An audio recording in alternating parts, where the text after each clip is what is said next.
আর এদিকে দেখুন, তৃণমূল নেতার বাড়িতে তৃণমূল নেতার বাড়ি থেকে আটক বাংলাদেশিকে ধরে পুলিশের হাতে তুলে দিলেন স্থানীয়রা। হিঙ্গলগঞ্জের শান্ডেলের বিল এলাকার ঘটনা। অনুপ্রবেশকারীকে আশ্রয় দেওয়ার অভিযোগ।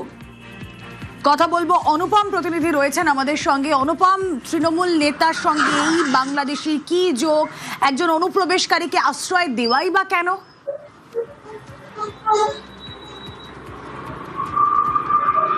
দেখো উর্মিলা, প্রথমে বলে রাখি, এই যে শহীদুল গাজী বলে যে বাংলাদেশের সাতক্ষীরার বাসিন্দা, 3 বছর আগে ভারতে আসে এবং বিভিন্ন রাজ্যে সে শ্রমিকের কাজ করছিল। এরপরে এই যে হিঙ্গলগঞ্জের যে তৃণমূলের নেতা জয়নাল আবেদিন তার সঙ্গে তার আত্মীয় মারফত যোগাযোগ করে এবং হিঙ্গলগঞ্জে তিনি চলে আসে এবং জয়নাল আবেদিনের যে তৃণমূল নেতা জয়নাল আবেদিনের সাহায্যে ভোটার কার্ড, আধার কার্ড, ভারতীয় নাগরিকত্ব তৈরি করে এবং এই যে জয়নাল আবেদিনের বাড়িতেই সে এই গত লাস্ট 1.5 বছর সে বসবাস করছিল এবং ভারতীয় যত রকমের নথিপত্র এবং সরকারি সুবিধা সবকিছু এই জয়নাল আবেদিন তৃণমূলের নেতা কিন্তু ওই বাংলাদেশিকে পাইয়ে দিচ্ছিল।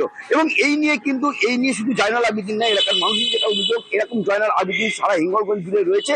প্রচুর বাংলাদেশিকে এখানকার তৃণমূলের নেতৃত্বরা কিন্তু শেল্টার দিয়ে রেখেছে। এবং তুমি এটা জানো যে আমরা লাগাতার খবর করেছিলাম যে বাংলাদেশের অনুপ্রবেশকারীদেরকে এই তৃণমূলের নেতারা ভোটার কার্ড, আধার কার্ড দিয়ে এখানকার নাগরিকত্ব করে দিয়েছে। ঠিক সেই সময় কিন্তু এই জয়নাল আবেদিন এই শহীদুল গাজীকে কিন্তু তার আত্মীয় বাড়িতে পাঠিয়ে দিয়েছিল 1.5 মাসের জন্য, যেটা এখন আমরা জানতে পারছি। এবং গত 3 দিন আগে দেখা পাত্রের একটা অভিযোগের ভিত্তিতে এই জয়নাল আবেদিন যখন বসিরহাট আদালতে সে জামিন দিতে যায়, তখনই কিন্তু সে পুলিশের হাতে অ্যারেস্ট হয় এবং তার 14 দিনের জেল হেফাজত হয়েছে। এবং তারপরেই তার বাড়ি থেকে এই শহীদুল গাজীকে এলাকার মানুষ আটক করে পুলিশের হাতে তুলে দেয় এবং পুলিশ গ্রেপ্তার করে তাকে বসিরহাট আদালতে পাঠিয়েছে এবং তার 14 দিনের জেল হেফাজত হয়েছে। এবং যেটা আমরা জানতে পেরেছি যে এই যে জয়নাল আবেদিনকে পরবর্তীতে যেদিন আদালতে তোলা হবে সেই দিন কিন্তু এই বাংলাদেশি অনুপ্রবেশকারীকে শেল্টার দেওয়া এবং নথিপত্র জাল করে তাকে নাগরিকত্ব করে দেওয়া সহ একাধিক যেসব তার বিরুদ্ধে অভিযোগ, সেগুলো কিন্তু তার সঙ্গে অ্যাড করা হবে।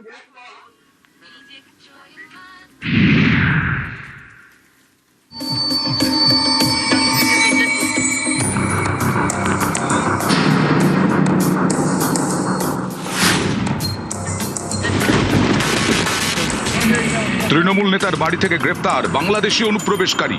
উত্তর 24 পরগনার হিঙ্গলগঞ্জের স্যান্ডেলের বিল গ্রাম পঞ্চায়েতের প্রাক্তন উপপ্রধান তথা বর্তমানে তৃণমূলের পঞ্চায়েত সদস্য জয়নাল আবেদিন। অভিযোগ, কয়েক বছর আগে তার সাহায্যে এক অনুপ্রবেশকারী বাংলাদেশ থেকে ভারতে ঢোকে। শহীদুল গাজী নামে ওই অনুপ্রবেশকারী বাংলাদেশের সাতক্ষীরার বাসিন্দা। অভিযুক্ত তৃণমূল নেতা নিজের বাবাকে অনুপ্রবেশকারীর বাবা সাজিয়ে অবৈধ ভোটার কার্ড সহ অন্য সরকারি নথি তৈরি করেন। তারপর থেকে ওই অনুপ্রবেশকারীর ঠিকানা তৃণমূল নেতার ভেড়ি। এলাকার মেয়েকে বিয়ে করে সংসারও পেতেছেন। স্থানীয় বাসিন্দাদের অভিযোগ, বারবার পুলিশকে জানিয়েও কোনো লাভ হয়নি। অবশেষে শুক্রবার গভীর রাতে ওই অনুপ্রবেশকারীকে পাকড়াও করে হিঙ্গলগঞ্জ থানার হাতে তুলে দেন এলাকার বাসিন্দারা।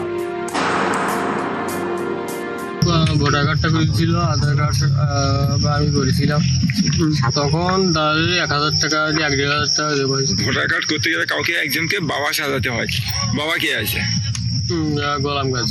টিএমসির যে মদতে বাংলাদেশি সাতক্ষীরা থেকে এক আসামি এসে এখানে ভোটার কার্ড করে, অবৈধ ভোটার কার্ড করে বাবা সেজে জয়নাল আবেদিনকে যে আগে বাংলাদেশকে প্রশ্রয় দিয়েছে, গ্রামবাসী সেটা জানতে পেরে তাদেরকে পুলিশকে সংবাদ দেয়। পুলিশ যথাযথ সমস্ত বাংলাদেশকে সবাইকে অ্যারেস্ট করেছে। 26-এর ভোট যুদ্ধে অনুপ্রবেশ ইস্যুতে বিজেপি আর তৃণমূলের তুমুল বাকযুদ্ধের সাক্ষী থেকে যে বঙ্গবাসী। তৃণমূল কখনো দাবি করেছে অনুপ্রবেশ নিয়ে মিথ্যে প্রচার করা হচ্ছে, কখনো আবার বলেছে অনুপ্রবেশকারী রোখার দায়িত্ব কেন্দ্রের, বিএসএফ এর। উল্টো দিকে বিজেপি নেতারা বারবার অভিযোগ করেছেন তৃণমূল নেতাদের মদতেই সীমান্ত পেরিয়ে বাংলাদেশ থেকে ঢুকছে অনুপ্রবেশকারীরা। তারপর তৃণমূল নেতারাই অবৈধভাবে ভোটার কার্ড, আধার কার্ড তৈরি করে দিচ্ছে। এর জেরে সীমান্তবর্তী এলাকার ডেমোগ্রাফি বদলে যাচ্ছে, প্রকৃত নাগরিকরা কাজ হারাচ্ছেন। এই অনুপ্রবেশকারীরা তৃণমূলের ভোট ব্যাংক। দেশ রাজ্যের সুরক্ষার কথা না ভেবে তারা শুধু ভোটে জেতার কথা ভাবছে। এই প্রচার যুদ্ধের পর ভোট যুদ্ধ, তারপর 4 মে ফল ঘোষণা। রাজ্যে ভয় আউট, ভরসাহীন।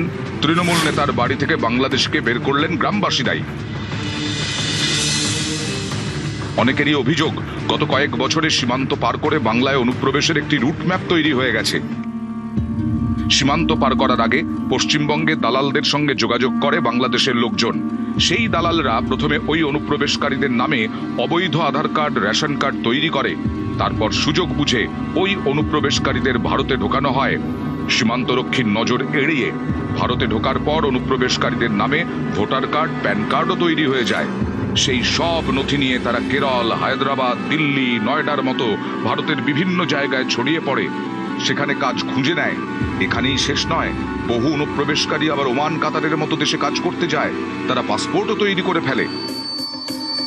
পরিস্থিতি এতটাই উদ্বেগের যে 100 বছর ধরে এদেশে বসবাস করছে এমন পরিবারের লোকজনের কাছে যে নথি নেই, সেই নথিও রয়েছে অনুপ্রবেশকারীদের হাতে, যদিও সবই অবৈধ, বেআইনি। এরকমই একজন শহীদুল গাজী, তৃণমূল নেতার বাড়িতে বাংলাদেশি। নিউজ 18 বাংলা।